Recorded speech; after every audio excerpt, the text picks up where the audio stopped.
Hello, my sirs and ma'ams, and welcome to my Identity V Beginners playlist for survivors.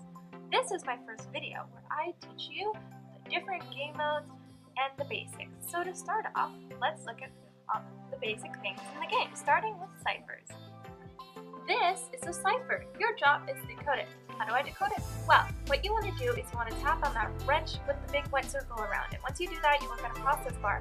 It says decoding cipher. So now you just wait for the process and then you'll get a skill check. Your job is to get that thin red line in the back gray space or in the small golden space. Let's move on to pallets and windows. So as you can see right now, I am being chased by the hunter. So I'm going to be running over here, and where that circle is where a window is. So I'm going to head over to that window and use the white hand that just appeared to jump through it.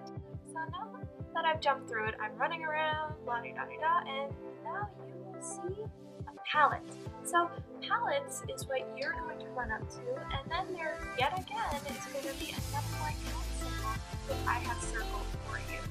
So once you have that, you will throw that pallet down, and there you go, pallets and windows.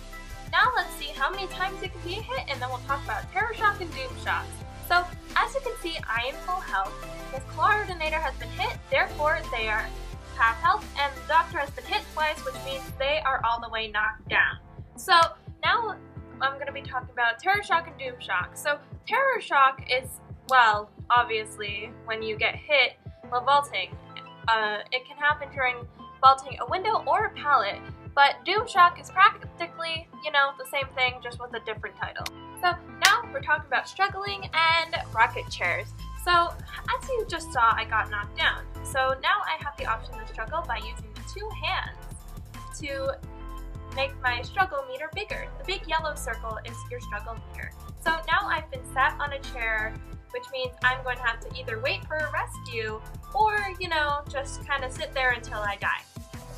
Now let's talk about dungeon, escape, tie, win, and loss. So right now I am running towards the dungeon, which I am having a blue arrow pointed at the moment. So by the dungeon is when all three of your teammates are dead. You do not have all of the ciphers done, and so that is your only way of escape.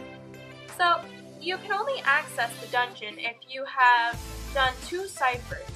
If you have not done 2 ciphers, well then I guess that sucks.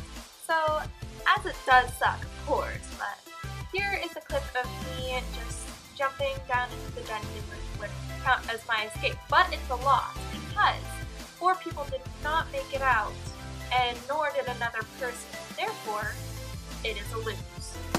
And you can also escape through the dungeon if all of your teammates have already left, so then you have the dungeon available to you. So as you can see here, I'm just making my way over the dungeon, and then the hunter spots me, so then I jumped into the dungeon. So that resulted in a win because all 4 survivors escaped, and as I said before, there's also tie. So as you can probably guess, tie is when only 2 people escape instead of all 4 or only just 1. Now you see how it says best deduction?